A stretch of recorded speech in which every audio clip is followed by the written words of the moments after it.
Ooh, it's chilly out here. Thanks for this fire, dude. Ooh, I needed it. Yeah. This is it's a nice time to be together this evening around a fire. Yeah. It's comfy. I love it. I got my blanket. Got my little booties on. Get my toes warm. Now, I don't know if being out here at night, there's no lights, just the stars. If that brings a chill down your spine. Well, you saying that does. Well, now I got a problem. Are you about to murder us? Is this going to end badly? So, guys, let me ask you a question, because this will be interesting to know. Do these woods, do they look different? Do they feel different? Are you getting a different vibe? I am. Yeah, definitely. Seems like denser, like greener or something. Yeah, they're more like Hobbit-like. They feel Hobbitinish. Yeah. I would say that's probably accurate, because I didn't want to do this, but I did. I had to sedate you guys, knock you out, put you under, if you will. Oh no! For a bit, stuffed you in a suitcase. I have a friend at the airport. You guys were in the luggage hold. You're fine, obviously. Oh, that's why my fingers are blue. Yeah. So had to drag your lifeless bodies essentially over to the UK. So we're here in the beautiful Southend-On-Sea in Essex, United Kingdom. So you're welcome. Hey. Yeah. All right. Can I get some fish and chips, bruv? Yeah. After we're done, you want to watch the football? In the morning, we'll get some fish and chips and see how it goes. Yeah, I haven't got my passport updated in a while, so it's a good thing I was in a suitcase. You're an illegal immigrant. Ba-ba-ba-ba-dee-doo. Yeah, and don't worry about it. You'll go back in the suitcase for the ride back. So it's fine. God. Halfway, I think I did wake up at some point because I thought I was having a nightmare and I was afraid and I started suffocating and then I passed out again. Now it's all making more sense. All right. So we're here because I want to tell you just a little ghost story about the Ratman of Southend. Yes. I think we're the Ratman. It's Greg's Cryptid Corner, where mysteries abound. Bigfoot, Mothman, monsters, let's see what we found. Hey, and welcome to another episode of Greg's Cryptid Corner, the podcast that's made specifically just for me to talk about the stupid things that I like. I am one of your hosts, Greg, and as always, hopefully, I am joined by my two beautiful boys. Dan, would you like to introduce yourself? Oh, hi. I'm Greg's skeptical but loving friend, and I do love cryptids, and I'm excited to hear more about. I know a lot about a Ratman. I want to know about this Ratman, though. And Eric's here, too. Yeah. I'm down for some rats. Why not? Marshmallows, rats, hanging out with you guys, drinking a couple brews. Shit. There's a worse ways to spend the evening. It's good times. Dan, you know about a Ratman? Yeah, I mean, there's a very famous Freudian case study about, it's called The Ratman. It's about a man, he's got a fixation on rats. And it has to do with an abusive father, and then he feels conflicted about replacing a pair of broken glasses, and it's a whole thing. He eventually dies in World War I. Hey, you know what? I recommend it. Go read the Ratman case study. It's very good. It's very happy ending. No, nothing in life is ever happy, Eric. Are there penises and moms and teeth falling out? Yes. And stuff in it? Yeah, it's the stuff of life. C'est la vie. All right. Well, I think I can confidently say that's a different Ratman than I'm going to talk about. I mean, that's fair. That's fair. Just my ears perked up when you said Ratman. I was like, oh, I think I know about this. That's crazy. You should read the Ratman case study, dude. It's fucking awesome. Just Google it. It's out there. It's really good. Anyway, sorry. Carry on. But I want to hear about Greg's Ratman. Yeah. So why don't we kick it off? And let me tell you I'll say the stories of the Ratman of Southend.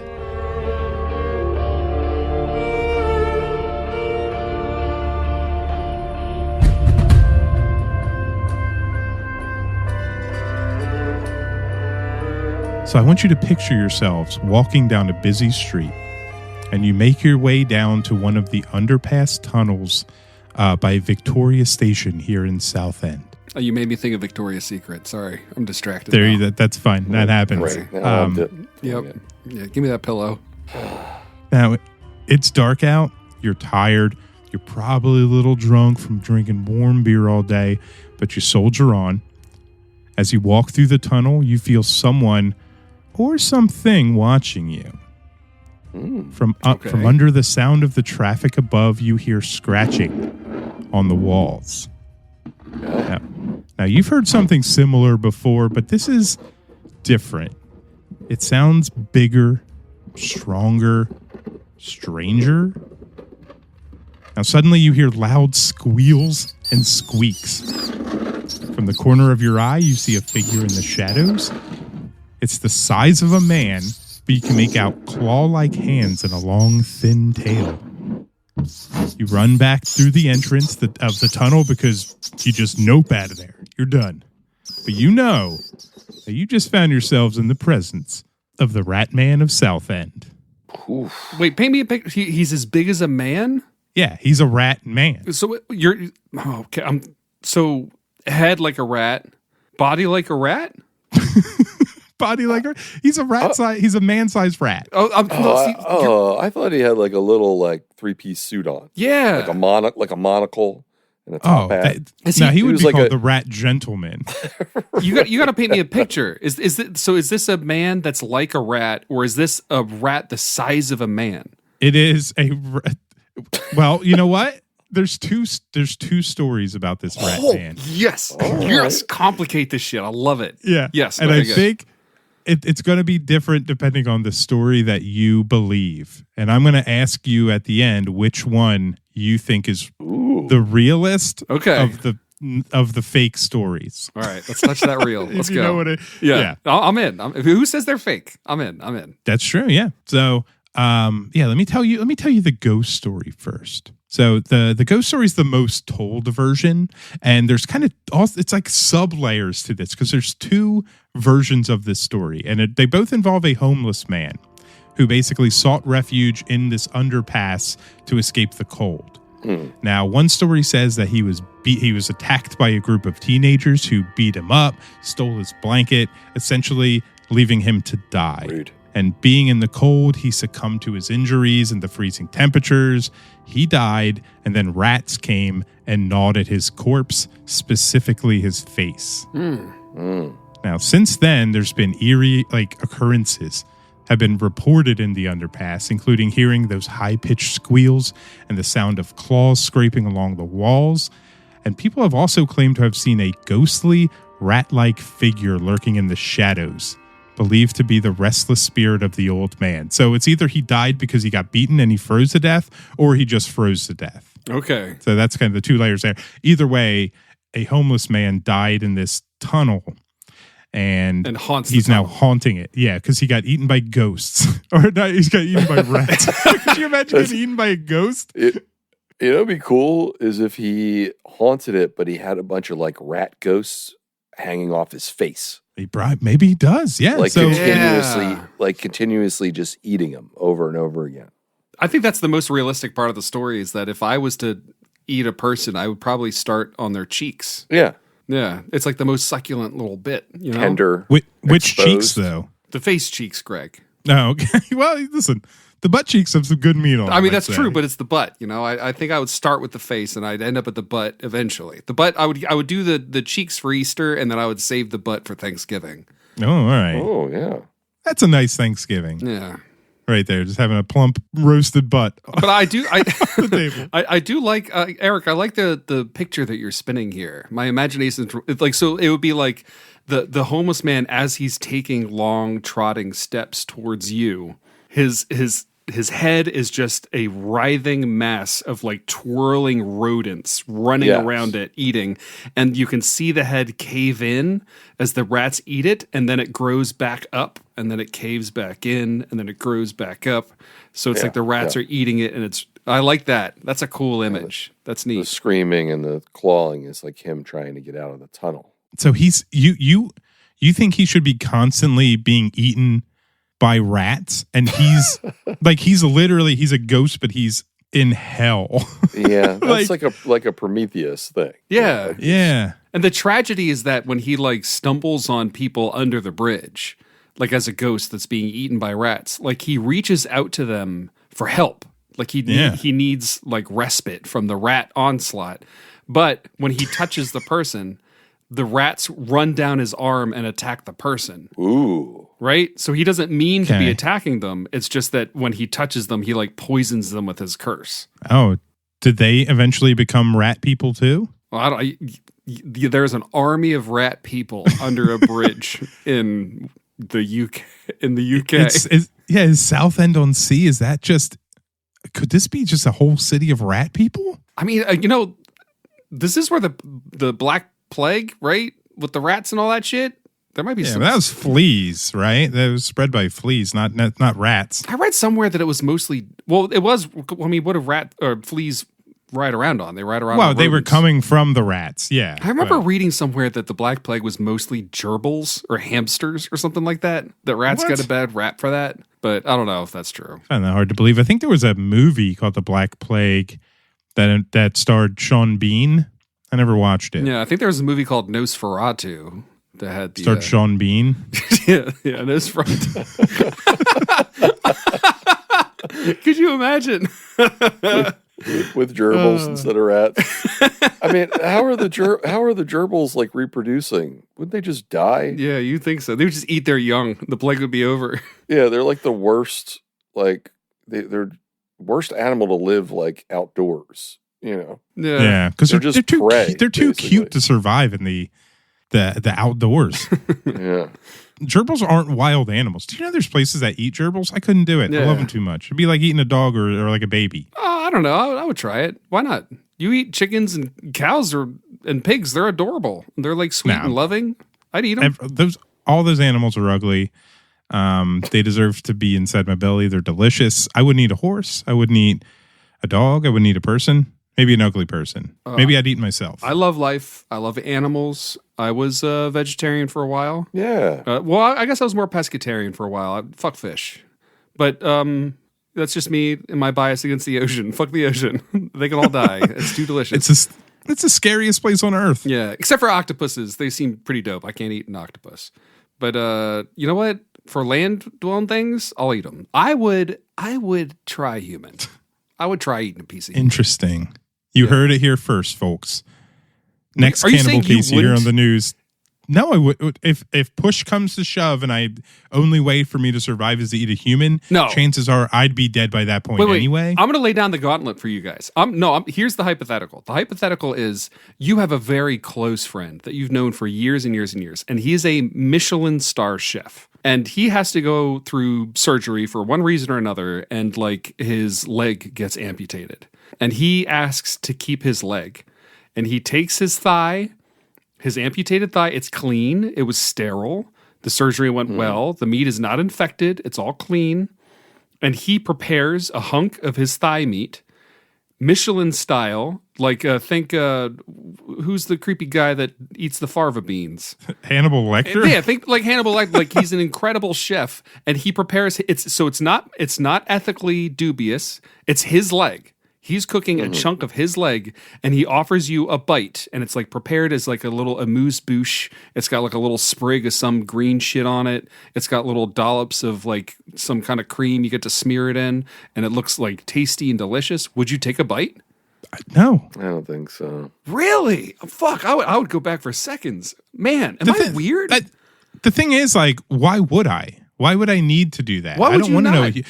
Because as soon as you taste human flesh, and this has been in cannibal stories forever, as soon as you get that first delicious bite of human, that's all you want. Your brain says you live on human now, sir. It's like a rogue shark. Yeah, That's all you want to eat. All right. Yeah, your eyes are going to roll back, turn black like a doll's eyes. If it was deep fried in like a chicken nugget batter, and it was I don't know. stuck in like a box of chicken nuggets, and like one of these nuggets is human flesh, I'd probably just still eat the whole box. Really? Are you being serious right now? Because that's actually kind of a better scenario. Sure. Yeah. I mean, if I was hungry enough, I'd be like, if the deal was like either eat none or eat a human flesh nugget, be fine. Or what if the deal was like, you're really hungry, and again, Michelin star chef, he makes a little pile of chicken nuggies, and he tells you, he's like, one of these is human flesh. I did my best to hide it. You can eat all these, but just set aside the one that you think is human. But I'm not going to tell you whether you're right or not. You would chow down, you would pick one, that would be your like sacrificial human. This is probably the one that's human. You get to tell yourself it wasn't human, but probably you ate a little bit of leg. You got a little leg in that chicken. Am I starving? I mean, you're normal hungry. You're normal hungry. Yeah, if I'm normal hungry, I'll just wait till I go home and stop at Wawa, and get a hoagie. You know? Yeah, a non-human hoagie. I just don't feel the need. Like, I'm not a big wild game person anyway. I don't really even eat deer. I think I've eaten deer a couple times, but I'm just not just give me a burger. Like a normal cow burger. Okay, but there's the 1% of a burger has human flesh in it. No, I'm just kidding. What are we talking about? Might actually be. Wait. So we had two Ratmen. We had two Ratmen. One of them's a ghost, and the other one's not a ghost. The other one's not a ghost. So the other story. I'm trying to distract from the fact that I might be a cannibal. Yeah, you're a cannibal in training. You're wanting to be. That's fair. Yeah. I'll take it. So Ratman 2, it's a more fantastical version of the story, and it involves a former mayor of Southend who fathered a child with a via extramarital affair. He didn't bang a rat. Oh, fuck. But no. The child was born grotesque with rat-like features. That's not nice. With elongated snout and a worm-like tail. This feels racist. I don't like it. Well, the tail. Okay. Well, the tail's okay. That's unique. The tail's plausible. I mean, yeah. Be born with a tail. But he fathered this. He was with another, not with his wife. Fathered a child, and to hide his shame, he constructed a concealed chamber within that underpass to imprison his creature child. Now, over time, the child grew into an adult, a monstrous being with a taste for flesh, because all it could eat was people that were walking through the tunnel that he could grab, and he became friends with rats. And this is what you hear scraping the walls as you walk through. Wait, I'm going to throw a flag on the play. Okay. I'm going to blow a little football whistle. Okay. Yeah, I'm gonna say these fish and chips are stale. I don't know British ways to say I find this suspect. You don't think a baby could be put into a wall and survive until they're an adult? No, by feeding on people. No, there's so many ways this doesn't make sense. One. So, politician, guy in the public eye, has a kid that he wants to hide from the world. So the place that he stores the child is in a throughway of traffic. Yeah, that doesn't make sense. Nah, they were building it anyway. He just got him to just make a little room in there. You could put a baby. That still doesn't make sense. Dig a pit in your basement. That still doesn't make sense. I mean, I guess that's true. You could just kill it. Or that. And two, you go through the expense of constructing a little home for this thing, but then you don't feed it? Taxpayer expense. It's not really his expense. He's the mayor. I don't know. It's got to be a line item in a budget. And I believe the ghost one more than this one already. Just from a logistics perspective. If I'm hiding shit, I'm not putting it under a freeway. I don't blame you for picking that one. So sorry, was that too strong? Eric, how do you feel about these? How are you feeling about this so far?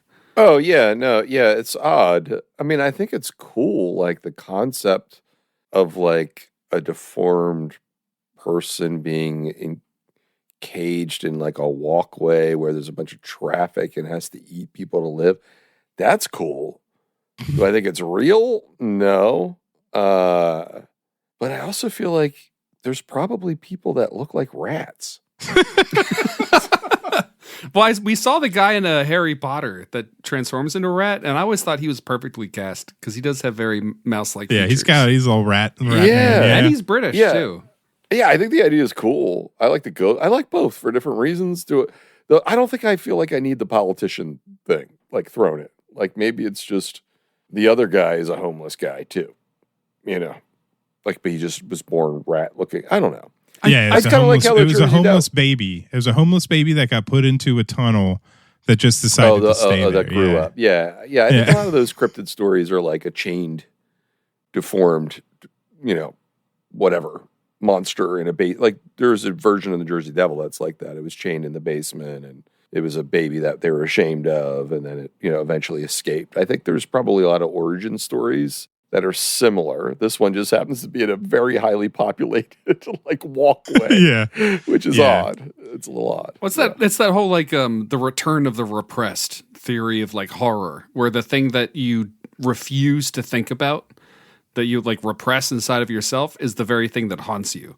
So it's interesting that like your first story, it's a homeless guy, and like unhoused people trigger in people this like there's an idea that like the whole reason that they don't want to solve the housing crisis is because they want people who work to see people who can't find work and realize that they need to keep their jobs because they don't want to end up like them. Like it reinforces precarity.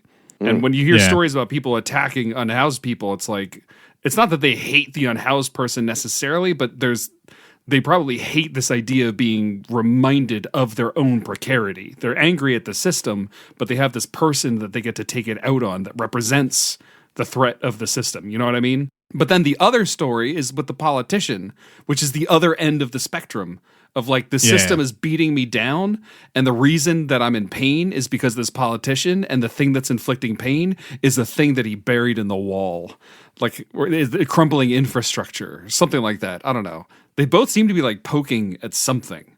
You know what I mean? Am I reading into this too much? No, I cool. Love that. Yeah, I think that's cool. I also feel like there's a lot of like lore in tunnels. Yeah. There's a tunnel not far from me that it's like a double tunnel, and teenagers will walk through at night, like at midnight, and you're supposed to hear it, like supposedly someone hung themselves in there, and you can hear them screaming. There's a couple stories that are associated with that. Interesting. But I do feel like just like the mystery of like these long dark tunnels, they're just freaking creepy to begin with, Yeah, I mean, you definitely hear about like hanging bridges and things like that, where it's like, if you go over it between like 2 and 3 a.m., you'll see a body hanging from the bridge. That's right. Because so and so, So it's the same thing. Yeah. I do think like the story's. Listen, guys, I don't think this story's real. Really? I'll be shit, dude. I'll be upfront with you here. I love it. I love the idea of like this town has its own little folklore thing that has developed. Now this may have started as like a creepypasta. Okay. Online. You know those, right? Mm-hmm. Yeah. Okay. But then other people on Reddit were talking about like responding to people asking about the Ratman, like saying like, they had heard the scratching in the walls, like they've seen the Ratman. So it took on a life of its own. So whether it's like Slender Man or if it's a legit like folk tale from the town is up for debate.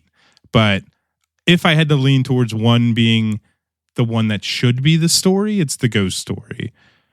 And I also think it should go further to the point of the ghost being made of rats or whatever you guys are saying, because that's way more insane. Like that would be a rat man. Or a ratted instead man. of just, a fully ratted man. He's ratted out. He's a rat man. But yeah, so like, I don't know. It's I think with these cryptid stories, and so I don't necessarily want to like shy away from ones where it's just like, it's probably just a fake story or like a ghost story to scare little kids about going into tunnels at night, because they're still interesting and they still have like cultural impact on that area. And then like Dan was talking about his like the cultural ideas of like homelessness and politicians and how that feeds into like, there's so much more that goes into these stories than just a Bigfoot with big feet. Yeah, well, I don't want to put all my cards out on the table, but I do think a lot of the story, like I enjoy cryptid stories, but because I find them like weirdly revealing and fun to like kind of dive into and wade around in, because I do think that like anxious people, I'm counting myself in that, me as an anxious person, I want monsters to be real. I want that because I feel like they're real because I'm scared like all the time. Well, yeah, right? and I think like if monsters are real, then at least it removes the necessity for us to be the monsters who are actually real. I mean, that's heavy. Yeah, that's heavy. I'm still trying to wrap my head around the fact that you drugged us and put us in a plane and flew us over here for a story that you don't believe is real. Well, it's a lot of effort. If you weren't around here, would it have had more like? Would it have the same impact if you weren't in the area? Like we're going to walk down to that tunnel. We're going to look for Ratman. Right. Greg, what year? Like, because I was thinking we were in like plague territory, but then you mentioned creepypasta. So what's the origins like time period of this? No, this is new. Yeah, this is like 2000s. So it's new. Okay, all right. Yeah. Okay, yeah. I was picturing like we're in like Jack the Ripper time or something. I wish I knew when the tunnel was built, but it was built specifically to cross a road that's there. It's like a major road. So it's new. It's newish. Okay. All right, cool. It's modern times. Yeah. Have you guys had any like run-ins with rats? No, not personally. Most like growing up, we had 2 mice as pets. They're not rats, obviously, but they grew tumors and they ate each other. Oh shit! What? Whoa! Yeah, wild. Shit, dude. Do you have any? You have rat boy? Do you have any rat boy stories? Not boy's story. I mean, I was in the city one time. I took a whiz by a dumpster outside of a bar, like when long night of drinking, and when I peed behind the dumpster, like freaking like 20 rats scattered, and I'm like scarred from that. I like generally don't have a fear of them, but that moment is like seared into my mind because they like actually crawled over my feet and stuff. Oh shit, dude! It was pretty gross. Yeah, that's intense. Also, don't pee outside. So, yeah, especially when you could just pee inside, which was like right around the corner where I just was. Just go back in and pee in an actual bathroom is the lesson. So, yeah. Don't pee on rat houses. Yeah. That's not a good idea. Don't pee where a rat eats, Eric. That's what my mom taught me. And she also called me Eric, which was weird. Yeah, that's bizarre. Yeah. But yeah, so that's the Ratman of Southend. Probably not real, but ghosts are, so that's probably the one that would be real. All right, we made it. Yeah, we did it. So this was Greg's Cryptid Corner. Please, if you can follow us on Instagram at Greg's Cryptid Corner, all one word. Leave us a review. 5 stars. 5 little Bigfoot well, he stars. deserves. It's a podcast just for him. Just pat his ego a little bit. Yeah, I gave us 5 stars already. Did you say little Bigfoot stars? Yeah. Little Bigfoot in the sky stars. I don't know what they are, but that sounds amazing. So, are there any famous rat story? I know like Pizza Rat. That's like the only rat story I know. I mean, there's the rat that lived in the sewer with Ninja Turtles. What's his name? Shredder? Splinter. Splinter. Yeah, Splinter's a rat. The Chuck Mickey Mouse E. Cheese kind of a is rat. pretty close. Yeah, Mickey Mouse. Chuck E. Cheese, man. Have you heard about their pizza? No. Was it made out of rats?